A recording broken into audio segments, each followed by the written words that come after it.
جب پورا عرب اسلام کے خلاف اٹھ کھڑا ہوا تھا، جب جھوٹے نبیوں نے سر اٹھایا تھا اور جب مدینہ منورہ خطرے میں تھا، تب ایک مرد میدان میں آیا، ایک ایسا جرنیل جس کے گھوڑے کی ٹاپ جہاں پڑی وہاں فتح لکھی جاتی۔ پھر آئی جنگ سلاسل، جہاں زنجیروں میں جگڑے دشمن نے سوچا کہ اسلام ختم ہو جائے گا، لیکن کیا واقعی ایسا ہوا؟ اور پھر جنگ قارون، جہاں ایک مٹھی بھر اسلامی لشکر نے ہزاروں کی لشکر کو روند ڈالا۔ یہ کہانی ہے بہادری، تدبیر اور فتح کی۔ میں ہوں عبد الناصر اور آپ دیکھ رہے الناصر ہسٹری چینل، وہ چینل جہاں تاریخ زندہ ہوتی ہے۔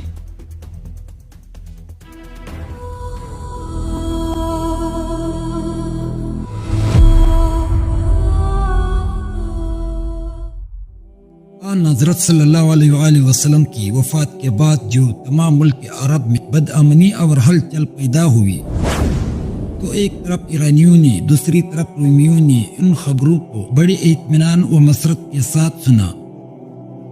دنیا میں پہلی مرتبہ تمام براعظم عرب نے ایک سلطنت اور ایک متحدہ طاقت کی شکل میں اپنے آپ کو جلوہ افروز کیا تھا، اور اسی لیے رومیوں اور ایرانیوں کی درباروں نے اس ملک کو غور و فکر کی نگاہوں سے دیکھنا شروع کیا تھا، اور اسی لیے رومیوں اور ایرانیوں کی درباروں نے اس ملک کو غور و فکر کی نگاہ سے دیکھنا شروع کیا تھا، اور یہ دونوں حکومتیں بجائے اسلام کو مٹا دینے اور فنا کر دینے پر آمادہ تھی۔ وفات نبوی صلی اللہ علیہ وآلہ وسلم کی خبر کے ساتھ ہی ارتداد کی خبروں نے ان دونوں حکومتوں کو بتا دیا تھا کہ ملک عرب کے پامال کرنے پر آئندہ خطرات مٹا دینے کا یہ بہترین وقت ہے۔ چنانچہ ایک طرف ارکل کی فوجیں شام میں اور دوسری طرف ایران کی فوجیں عراق میں جمع ہونے لگے۔ حضرت ابوبکر صدیق رضی اللہ عنہ کی مال اندیشی، نگاہی، موقع شناسی اور مستعدی کا اس طرح بھی اندازہ ہو سکتا ہے کہ انہوں نے فتنہ ارتداد کو جلد سے جلد مٹایا، اور اس فتنے کی فروغ کرنے کے بعد ایک دن بھی ضائع کیے بغیر فوراً رومیوں اور ایرانیوں کی روکنے اور مدافعت کرنے کے لیے تمام ملک عرب کو آمادہ کر دیا۔ اگر حضرت ابوبکر صدیق رضی اللہ عنہ چند روز اور فتنہ ارتداد مٹانے پر قادر نہ ہوتے، مدینہ النبی صلی اللہ علیہ وآلہ وسلم یعنی دارالخلافت اسلام رومیوں یا ایرانیوں کی محاصرے میں آ کر مسلمانوں کے لیے عرصہ آیات کر چکا ہوتا۔ حیرت ہوتی ہے کہ صدیق اکبر رضی اللہ عنہ نے کیسا سخت وہم کام کیسے نازک و محدود وقت میں کس احتیاط اور کس خوبی سے انجام دیا، اور اسلام کی روحانی و مادی حالت اور معنوی و ظاہری شان کو کس عظمت و جبرت کے ساتھ قائم رکھا۔ اب آگے رومیوں اور ایرانیوں کے ساتھ مسلمانوں کی لڑائیاں شروع ہوتی ہے جو حالت ملک شام کی تھی۔ حضرت ابوبکر صدیق رضی اللہ عنہ نے جب لشکر اسامہ رضی اللہ عنہ کو ملک شام کی طرف روانہ کیا تھا تو وہ ایرانیوں سے غافل نہ تھے۔ اس نے اس خطرناک حالات اور ان تشویش افزا ایام میں جبکہ خود مدینہ منورہ کی حفاظت اور ملک عرب کے صوبوں میں نئے ارتداد کے مٹانے کے لیے فوجوں کی بے حد ضرورت تھی، ایک چھوٹا سا دستہ مذکورہ بالا 11 لشکروں کی روانگی سے پہلے مسنا بن حارثہ شیبانی رضی اللہ عنہ کی سرداری میں عراق کی جانب روانہ کر دیا تھا، اور مسنا رضی اللہ عنہ کو حکم دیا تھا کہ عراق میں پہنچ کر کسی بھی جگہ جم کر لڑائی نہ کرنا، بلکہ فتح چھپادل چاپے مارتے اور عراقی رئیسوں کو ڈراتے رہے۔ اس سے صدیق اکبر رضی اللہ عنہ کا مطلب یہ تھا کہ جب تک ملک عرب کا فتنہ ارتداد افرو، اس وقت تک ایرانیوں کو ملک عرب و حملہ آوری ہونے کی جرات نہ ہو سکے، اور وہ مسلمانوں کی پریشانیوں اور مصیبتوں سے پورے طور پر واقف نہ ہو سکے۔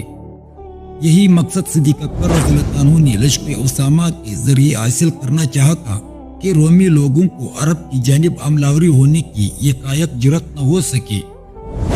جب نجد و امامہ کی حالت قابو میں آ گئی تو صدیق اکبر رضی اللہ عنہ نے عیاض بن غنم رضی اللہ عنہ کو جو نجد میں مقیم تھے ان کو خط لکھ کر بھیجا کہ ان مسلمانوں کو جو مرتد نہیں ہوئے اور اسلام پر قائم رہے اپنے ہمراہ لے کر بلا عراق پر حملہ آور ہو اور حضرت خالد بن ولید رضی اللہ عنہ کو جو امامہ میں مقیم تھے ان کو خط لکھ کر بھیجا تھا کہ اپنا لشکر لیے ہوئے ذریعہ عراق کی طرف متوجہ ہو۔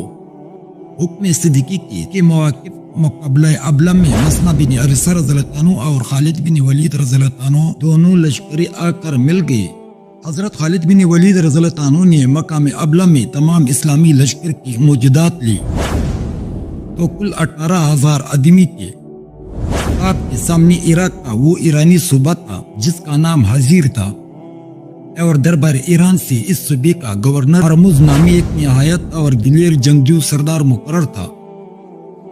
اس ہرمز کی دھاک تمام عرب و عراق اور ہندوستان پر پھینکی ہوئی تھی کیونکہ وہ جنگی بیڑی لے کر ساحل ہندوستان پر بھی حملہ آور ہوا کرتا تھا۔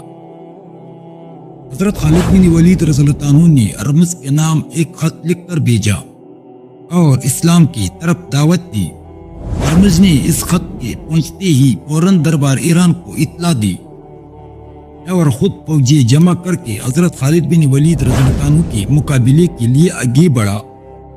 ادھر سے حضرت خالد بن ولید رضی اللہ عنہ نے اپنا لشکر 3 حصوں میں تقسیم کر کے ایک حصے کی سرداری عدی بن حاتم کو دی، دوسرا حصہ کاکا بن عمرو رضی اللہ عنہ کے سپرد کیا اور تیسرے حصے کو اپنے ماتحت رکھ کر تینوں سرداروں نے دائیں بائیں ایک دن کی مسافت کا فاصلہ دے کر حزیر کی طرف بڑھنا شروع کیا۔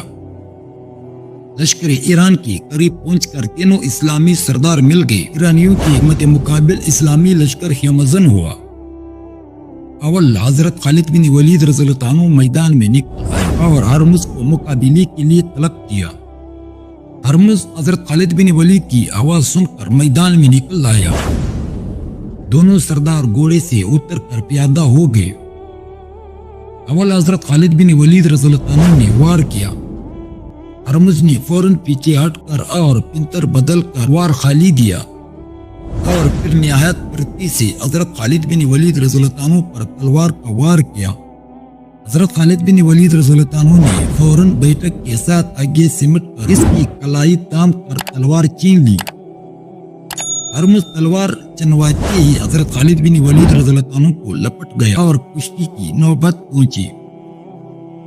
حضرت خالد بن ولید رضی اللہ عنہ نے اس کی کمر پکڑ کر اٹھایا اور زمین پر اس زور سے پھینکا کہ پھر وہ حرکت نہ کر سکا۔